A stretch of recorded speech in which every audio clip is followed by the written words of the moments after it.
So now student, जैसे कि हमने वर्क एनर्जी पावर में एक बहुत इंपॉर्टेंट थ्योरम पढ़ा था, वर्क एनर्जी थ्योरम पढ़ा था ना। क्या कहता है work energy theorem? The external work done on a system of particles या और a single body, single rigid body और कह सकते हैं, चलो सिंगल रिजिड बॉडी तक ही रुक दो, दो चीज़ें ले ली, सिस्टम ऑफ पार्टिकल्स ले लिया, single rigid body is converted to either change in kinetic energy, change in kinetic energy, change in potential energy और बोथ। ठीक है, और ये भी लिख सकते हैं एक तरह से, और dissipated form of energy. Dissipated form of energy मतलब कुछ लॉस भी हो सकता है ना, form of energy. There can be some losses, यानी कि अगर आप कोई काम कर रहे हो तो वो डेफिनेटली काइनेटिक एनर्जी में हो सकता है, पोटेंशियल एनर्जी में हो सकता है, प्लस माइनस का मतलब घट भी सकती है, बढ़ भी सकती है, पोटेंशियल एनर्जी भी हो सकता है, एंड सम लॉसेस। तो आप जो काम करते हो वो इन चीज़ों में चेंज होता है। अगर आपको याद रहा होगा तो मैंने आपको क्लियरली बताया था कि अगर बॉडीज रिजिड हुई, रिजिड, तो आपका वर्क डन जो होता है वो सीधे काइनेटिक एनर्जी में चेंज होता है।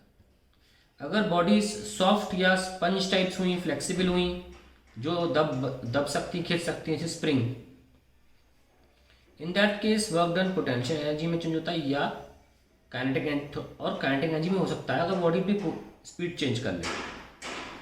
अगर ओनली पोजीशन चेंज हो रहा है, ओनली पोजीशन चेंजेस, भले दबे नहीं, लेकिन पोजीशन चेंज हो, तो वर्क डन जो होगा वो सिर्फ पोटेंशियल एनर्जी में ही चेंज होगा।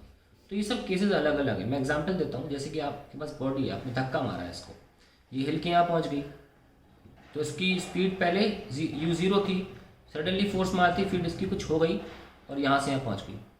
तो आपने जो वर्क डन किया F/s, जो फोर्स इनटू डिस्प्लेसमेंट जो भी वर्क डन था, वो कन्वर्ट हुआ काइनेटिक एनर्जी में।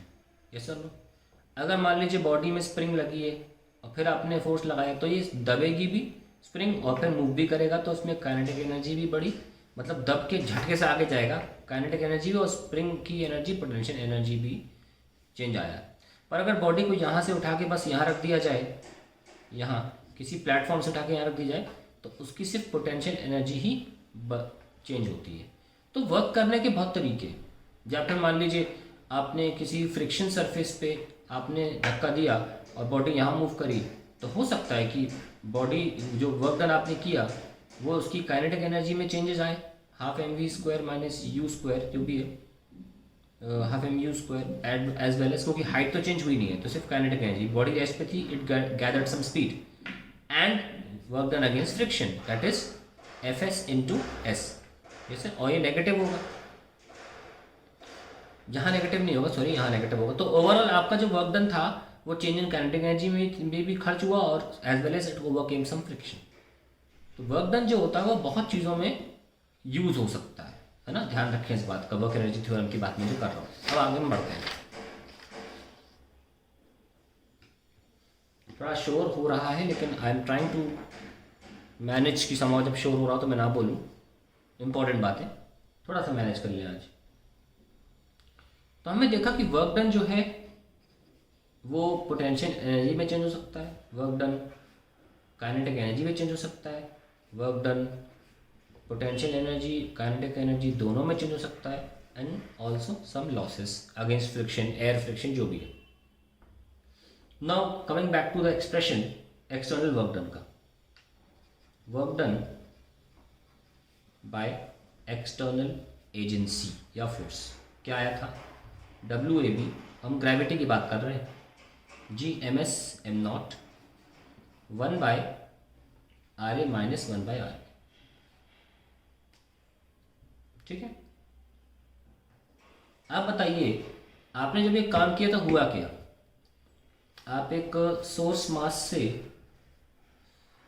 बॉडी को उठाया और दूर ले गए, RA से RB ले गए, and you saw that this term came out to be positive.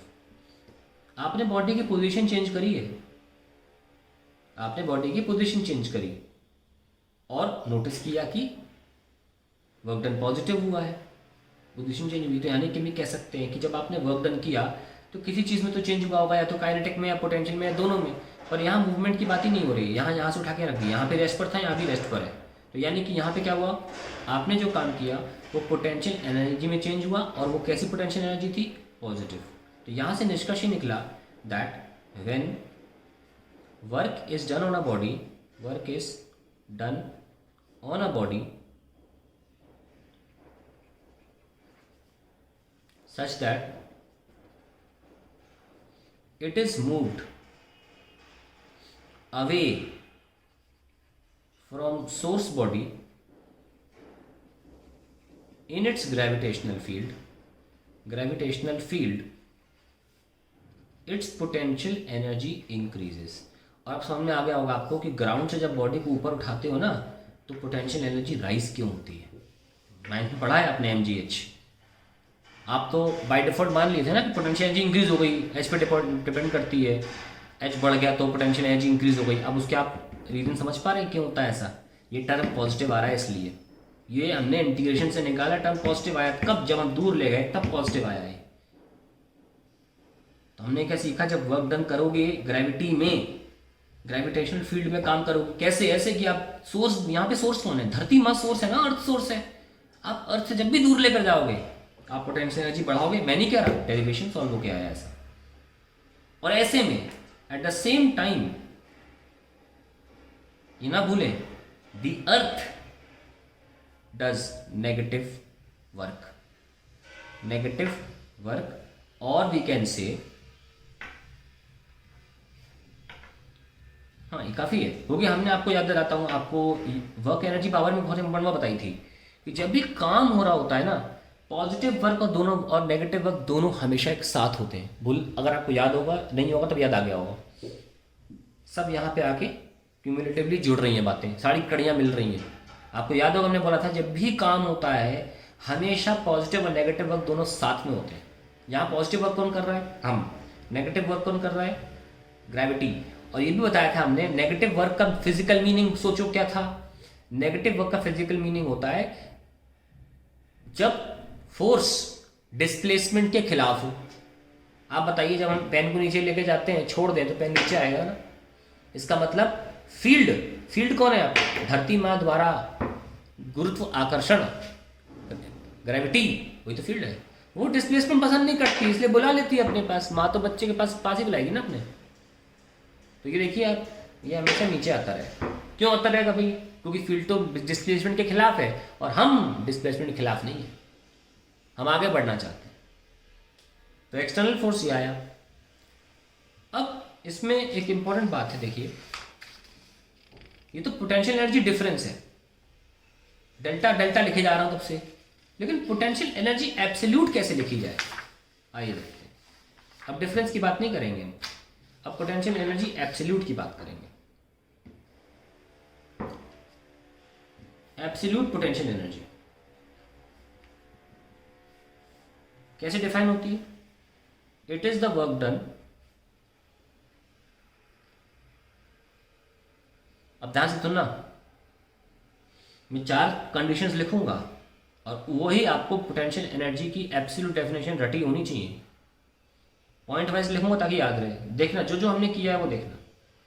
It is the work done, पहले क्या है, बाय एक्सटर्नल एजेंसी। ध्यान रखना, जब हम काम करेंगे एक्सटर्नल फोर्स काम करेगा, धरती माँ नहीं, ग्रेविटी नहीं, फील्ड नहीं।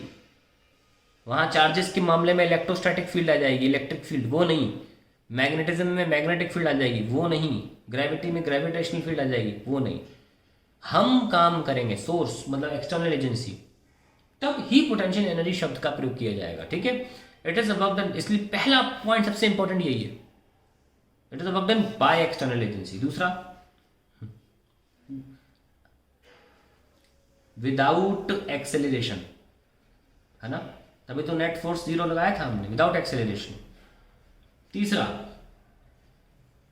इन ग्रेविटेशनल फील्ड, हमने ग्रेविटेशनल फील्ड में काम किया ना, हम ग्रेविटेशनल फील्ड में ही तो रहते हैं। इन ग्रेविट नहीं यकीन हो तो छोड़ कूद जाओ अपनी छत से, अगर नीचे गिरोगे तो यकीन हो जाएगा कि ग्रेविटेशनल फील्ड में रहते हो। Bye external agency without acceleration in gravitational field. और भी पॉइंट है भाई साहब, सुनना, in moving from infinity to a point where potential energy is to be evaluated। इस चीज को किताबें क्या लिखती हैं, टू दैट पॉइंट। अब दैट पॉइंट नहीं लिखा मैंने, कई बच्चों को दैट पॉइंट क्लियर नहीं होता। वो कौन सा पॉइंट है, जहां पर पोटेंशियल एनर्जी निकालना चाहते हो उस पॉइंट पर। इट इज द वर्क, तो एब्सोल्यूट पोटेंशियल एनर्जी डेफिनेशन क्या हुई, it is the work done by external agency without acceleration inside the gravitational field and moving it from infinity to that point, yeah, to the point where P is to be calculated। ये definition है। अब इस definition की चार चीजों को हम already पहली, दूसरी, तीसरी को ठूंस चुके हैं। इस चौथी चीज को ठूंसेंगे फॉर्मूले में। चलो ठूंसते हैं। वर्क डन को हम पोटेंशियल एनर्जी का चेंज बताते हैं ना, लेकिन जैसे ही हम इन्फिनिटी का प्रयोग करते हैं ये चेंज नहीं होता, ये एब्सोल्यूट पोटेंशियल एनर्जी हो जाती है। आइए देखते हैं क्या निकल के आ रही है जी। एम एस एम नॉट क्या था, 1/RA माइनस 1/RB, यही था ना। कहाँ से लेके इनिशियल पॉइंट था, फाइनल पॉइंट था। आप यकीन अगर भूल गए हो तो पन्ना पलट के देख लीजिए। ये देखिए एक्सटर्नल द्वारा RA माइनस RB था।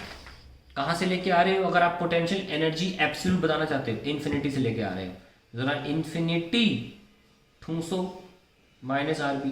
हाँ भाई क्या निकल के आया, 1/∞ 0 होता है, माइनस का GMS m0/RB। लो भाई आ गए। Potential energy gravity, gravitational potential energy minus GMS m0/RB होती है। ध्यान रखना ये माइनस ही होती है, ये कभी भी पॉजिटिव नहीं हो सकती। Always remember this.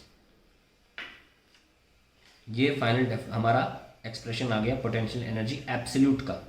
अब इसको बहुत इंपॉर्टेंट लाइन लिख लेते हैं, नोट। ग्रेविटेशनल पोटेंशियल एनर्जी क्या निकल के आई, माइनस का GMS m0 divided by RB। अब क्योंकि अकेला एक पॉइंट है, अब वो पॉइंट कोई भी हो सकता है, तो रैंडमली हम लिख सकते हैं, रैंडम यानी पॉइंट। सपोज ये हमारी दुनिया है XY, और कहीं इन्फिनिटी यहाँ रख दिया हमने, वो that can be any point. तो इस पॉइंट पर अब हम हमेशा के लिए ले सकते हैं, इस पॉइंट पर ऑब्जेक्ट की एनर्जी कितनी है, माइनस GMS m0/RB। ये है एनर्जी। क्या नोट करके लिखेंगे इसमें हम, gravitational potential energy is always negative. Bracket में लिख लो note, delta PE can be positive. Confuse नहीं होना, उसकी बात नहीं चल रही है यहाँ पे। पर एब्सोल्यूट पोटेंशियल हमेशा नेगेटिव होगी। इसका रीज़न क्या है, इसका रीज़न है since gravitational force is attractive in nature. ये रीज़न है, अट्रैक्टिव इन नेचर। बिल्कुल चले ऊपर, चलो यहाँ चलो। स्टार्ट किया था यहाँ पे हमने, ग्रेविटेशनल पोटेंशियल पहुँचे नहीं है अभी तक, हम ग्रेविटेशनल पोटेंशियल एनर्जी पढ़ा दी है आपको। पोटेंशियल पे खत्म होगा हमारा टॉपिक। एनीवेज हमारा ग्रेविटी फोर्स किधर था, MS की तरफ था ना। आप अपने फ्री टाइम में कभी कोशिश करना, पूरा डेरिवेशन दोबारा रिपीट करना। आप यहाँ पे MS की जगह चार्ज रख लेना, QS। चार्ज में तो रिपल्सिव फोर्स हो सकता है ना, तो ये, और यहाँ पे भी पॉजिटिव चार्ज रख लेना, यहाँ भी पॉजिटिव चार्ज रख लेना, रिपेल करेगा। इस बार ये FG जो है वहाँ ले जाना, और बाद में अपना जो फोर्स है वो यहाँ लेकर आना दूसरे स्टेप में।